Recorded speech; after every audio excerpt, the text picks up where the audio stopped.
Telugu Desam party చరిత్రలో ఎంతోమందికి పద్మభూషణలు, విభూషణలు, భారతరత్నలు తీసుకురావడానికి ప్రయత్నం చేశాం. కానీ ఈరోజు సాక్షాత్తు గౌరవ శాసనసభ్యుడు, మా పోలిట్ బ్యూరో సభ్యుడు నటరత్న శ్రీ నందమూరి బాలకృష్ణ గారికి పద్మభూషణ్ వచ్చింది.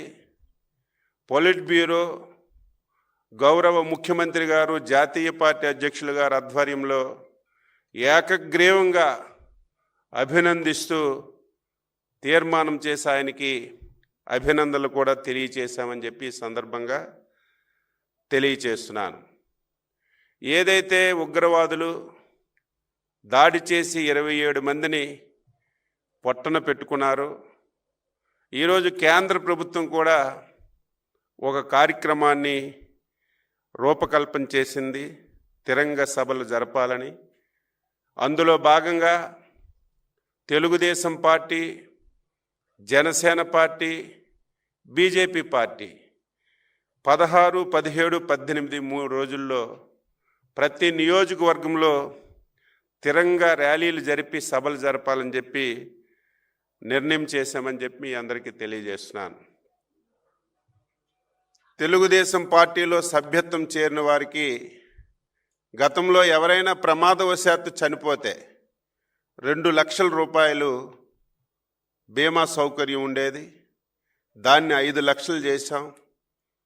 మొన్న జనవరి నెల నుంచి అది అమలు చేస్తున్నాం. ఇప్పటికే 195 మందికి 9.75 కోట్ల రూపాయలు కార్యకర్తలకు అందించాం. ఈరోజు పోలిట్ బ్యూరోలో చర్చించి ఎక్కడ కూడా ఆలస్యం లేకుండా ఎవరైనా సభ్యత్వం ఉన్నటువంటి కార్యకర్త చనిపోతే వెంటనే రికార్డ్స్ అన్నీ ఎస్టాబ్లిష్ చేసి ఇన్సూరెన్స్ కంపెనీ వాళ్ళతో మాట్లాడి వీలైనంత తొందరగా క్లెయిమ్ వచ్చే విధంగా చర్యలు తీసుకోమని పోలిట్ బ్యూరోలో నిర్ణయం చేశామని చెప్పి తెలియజేస్తున్నాను. తెలుగుదేశం పార్టీ కార్యకర్తల సంక్షేమానికి, కార్యకర్తల యొక్క ఏదైనా ఇబ్బందులుంటే వెంటనే ఆదుకోవడానికి అన్ని విధాలు కూడా చర్యలు తీసుకుంటున్నాం. ఈ 11 మాసాల్లో 50,235 మందికి సుమారుగా 349 కోట్ల రూపాయలు అర్హత కలిగిన వాళ్ళకి సీఎంఆర్ఎఫ్ కింద వారికి ఆర్థిక సహాయం కూడా చేశాం. ఎన్టీఆర్ స్కూల్ కానీ మిగిలినటువంటి కార్పొరేట్ స్కూల్స్లో కానీ కార్యకర్తల యొక్క పిల్లలకి 600 మందికి విద్యను అభ్యసించే విధంగా చర్యలు తీసుకున్నాం. దాని మీద కూడా చర్చించి ఇంకా కార్యకర్తలకి సంక్షేమం నిధి కింద కార్యకర్తల కష్టాలు ఎక్కడుంటే అక్కడ పార్టీ వెంటనే ఉండి సహాయపడాలనే విధంగా పోలిట్ బ్యూరోలో చర్చించామని చెప్పి ఈ సందర్భంగా తెలియజేస్తున్నాను. మే నెలాఖరు నాటికి పార్టీ సంస్థాగతంగా ఉన్నటువంటి ఎన్నికలన్నీ కూడా పూర్తి చేయాలని ఇప్పటికే కేఎస్ఎస్, అదేవిధంగా బూత్ కమిటీలు, గ్రామ కమిటీలు, క్లస్టరు, యూనిట్టు, మండలం, నియోజకవర్గం, జిల్లా స్థాయి వరకు మహానాడులోగా అన్ని కమిటీలు పూర్తి చేయాలని స్పష్టంగా నిర్ణయం తీసుకొని పోలిట్ బ్యూరోలో చర్చించామని చెప్పి సందర్భంగా తెలియజేస్తూ ఆ కార్యక్రమాన్ని మహానాడు ముందు పూర్తి చేయాలి. ఇందులో ఒక నిర్ణయం కూడా తీసుకున్నాం.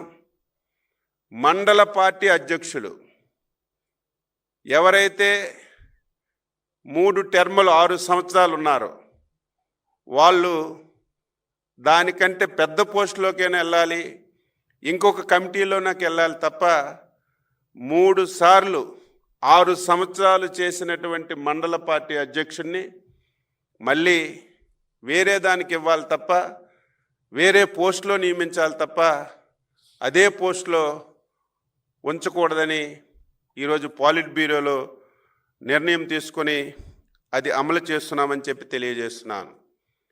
ఈరోజు రాష్ట్రంలో చాలా సమస్యలు ఉన్నాయి, చాలా ఇబ్బందులు ఉన్నాయి, ఆర్థికంగా చాలా కష్టాలు ఉన్నాయి.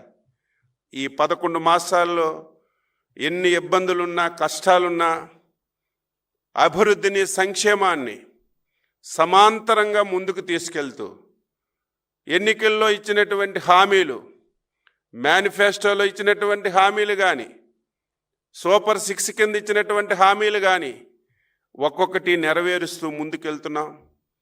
ఇప్పటికే పింఛన్ కార్యక్రమం 3,000 నుంచి 4,000 చేశాం. వికలాంగుల పింఛన్ 6,000, 10,000, 15,000 రూపాయలు చేశాం. రేపు మళ్ళీ జూన్ 12వ తారీఖున గత ప్రభుత్వంలో ఎవరైతే భర్తలు చనిపోయి విడోస్గా ఉన్నటువంటి భార్యలకి పింఛన్లు ఇవ్వకుండా ఆప్ చేశారు, అవన్నీ 1,00,000 చిల్లరున్నాయి. ఇవన్నీ రేపు పార్టీ అధికారంలోకి వచ్చినటువంటి సందర్భంలో జూన్ 12వ తారీఖున కొత్తగా 1,00,000 పైబడి విడో పెన్షన్లు కూడా ఇవ్వాలని చెప్పి నిర్ణయం చేశాం. గ్యాస్ సిలిండర్లు 3 ఇస్తున్నాం.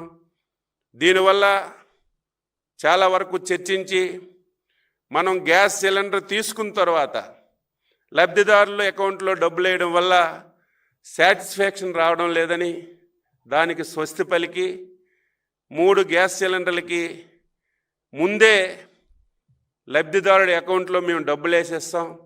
ఆయనే డైరెక్ట్గా కొనుక్కోవచ్చు, కొనుక్కోకపోవచ్చు, లేకపోతే డబ్బులు తీసుకునే అవకాశం ఉంటుంది.